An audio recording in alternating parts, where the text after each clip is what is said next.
नसीब का लिखा। 15वीं सदी की यह कहानी है। किसी एक गांव में बहुत ज्ञानी पंडित रहा करता था। पंडित आजू बाजू के सारे ही गांव में बहुत प्रख्यात था और इसी वजह से धनवान भी। पंडित का परिवार ज़्यादा बड़ी नहीं था। पंडित अपनी पत्नी के साथ अपने बहुत बड़े घर में अकेला रहता था, क्योंकि पंडित को कोई बेटा नहीं था और एक बेटी थी जिसका विवाह पास के गांव वाले एक श्रीमंत लड़के से हो चुका था। पंडित ने शादी से पहले अपने होने वाले दामाद की अच्छे से जांच पड़ताल की थी और अपनी बेटी का भविष्य भी ठीक से पढ़ा था।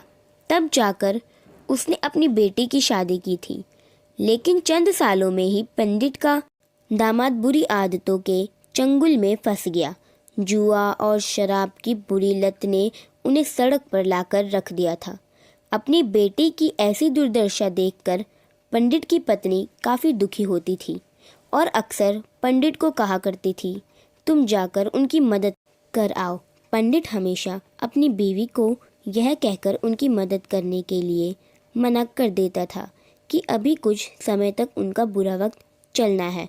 हम चाहे कितनी ही कोशिश कर ले, जो उनके नसीब में नहीं है वह उन्हें नहीं मिल पाएगा।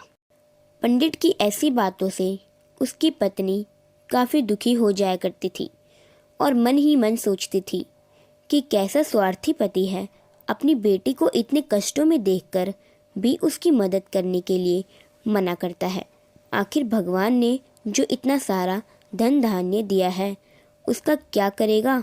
हमें कोई और औलाद भी तो है नहीं, ले देकर एक यही बेटी है और उसके लिए भी कुछ नहीं करेंगे तो किसके लिए करेंगे। पंडित ऐसा नहीं सोचता था। ऐसा नहीं है कि पंडित अपनी पुत्री से प्रेम नहीं करता था, लेकिन उसने अपनी पुत्री की कुंडली इतने अच्छे से पढ़ी थी और वह यह पहले से ही जानता था कि वह चाहे किसी भी लड़के से शादी करती, लेकिन उसके जीवन में यह समय आने वाला ही था और बिना इसे भुगते उसको छुटकारा नहीं मिलने वाला था। एक दिन खाने पीने के लिए भी मोहताज हो चुके पंडित की बेटी और दामाद उसके घर पर आए। पंडित ने और उसकी बीवी ने दोनों का खूब आदर सत्कार किया और खूब अच्छा खाना खिलाया। बेटी और दामाद की पंडित से सहायता मांगने की हिम्मत ना हुई, इसीलिए वह बिना बोले ही वापस अपने घर लौटने लगे। लेकिन माँ तो माँ होती है। पंडिताइन से रहा नहीं गया और बिना पंडित की इजाज़त के उसने चोरी छुपे बूंदी के लड्डू बनाकर उसमें सोने के सिक्के रख दिए और बेटी और दामाद को दे दिए, ताकि बेटी और दामाद की कुछ आर्थिक सहायता हो सके। पंडिताइन यह भी जान गई थी कि बेटी और दामाद शर्म के मारे उनसे मदद नहीं मांग रहे थे, इसीलिए उसने बेटी और दामाद को भी लड्डुओं में छिपे सिक्कों के बारे में कुछ नहीं बताया। जाहिर सी बात है कि जब वो लोग घर पर जाकर लड्डू खाएंगे तो उन्हें उसमें सोने के सिक्के मिल जाएंगे। इस तरह बिना उनके मांगे ही उन तक मदद पहुंच जाएगी। सोचकर पंडिताइन मन ही मन अपने बेटी की मदद करने के लिए खुश होने लगी। पंडित के दामाद और बेटी उन दोनों का आशीर्वाद लेकर अपने घर के तरफ रवाना हो गए। उन दिनों गाड़ियाँ तो होती नहीं थी, घोड़ा गाड़ी या बैलगाड़ियाँ चलती थी। पैसे ना होते तो और चीज़ें की लेन देन से भी व्यवहार होता था। बेटी और दामाद का गांव पंडित के घर से कोसों दूर था, फिर भी पैसों की कमी के चलते वह चलकर अपने गांव की तरफ निकल पड़े। थोड़े दूर ही चले थे कि पंडित की बेटी के पैर में मोच आ गई और अब उसको चलना भी मुश्किल हो गया। पंडित के दामाद ने जब देखा कि उसकी बीवी अब बिल्कुल चलने में सक्षम नहीं है, तो उसने एक टांगा अपने घर तक किराए पर ले लिया। दोनों पति पत्नी टांगे में बैठकर घर तक पहुंच गए, लेकिन टांगे वाले को देने के लिए उनके पास पैसे नहीं थे। इसीलिए पंडिताइन ने जो बूंदी के लड्डू उन्हें दिए थे वही किराए के तौर पर उस टांगे वाले को दे दिए।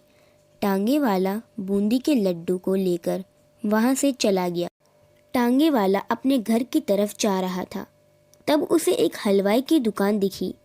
उसने सोचा कि थोड़े से बूंदी के लड्डू से मेरे घर के लोगों का पेट थोड़ी भरने वाला है। इससे अच्छा मैं इन बूंदी के लड्डू को बेचकर उनसे कुछ चावल खरीद लेता हूँ। टांगे वाले ने बूंदी के लड्डू हलवाई को बेच दिए। जिस गांव में वह हलवाई रहता था, उसी गांव में एक आदमी ने अपने घर पर पूजा रखी थी और उसी पंडित को उस पूजा के लिए बुलवाया था। पूजा में लगने वाले प्रसाद के लिए उस आदमी ने उसी हलवाई से बूंदी के लड्डू लिए, जहाँ पर उस टांगे वाले ने बेचे थे। हलवाई ने भी उस आदमी को टांगे वाले से खरीदे हुए लड्डू ही पहले दिए ताकि वह खराब ना हो जाए, क्योंकि वह नहीं जानता था यह लड्डू कब बने हैं।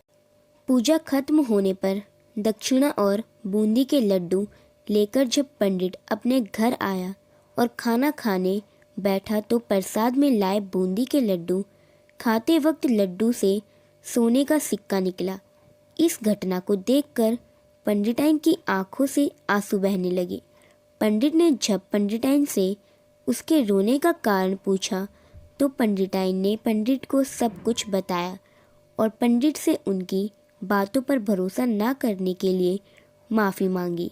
पंडित ने पंडिताइन के आंसू पोंछे और कहा कि तुम्हारी तरह मैं भी हमारी बेटी को बहुत प्रेम करता हूँ, लेकिन अगर हम उसकी अब मदद करते हैं तो दामाद हमसे हमेशा ऐसे ही मदद की अपेक्षा रखेगा और अपनी बुरी आदतों को कभी नहीं छोड़ेगा। पंडिताइन भी अब पंडित की बातों से सहमत हो गई। 2-3 महीने बीत गए।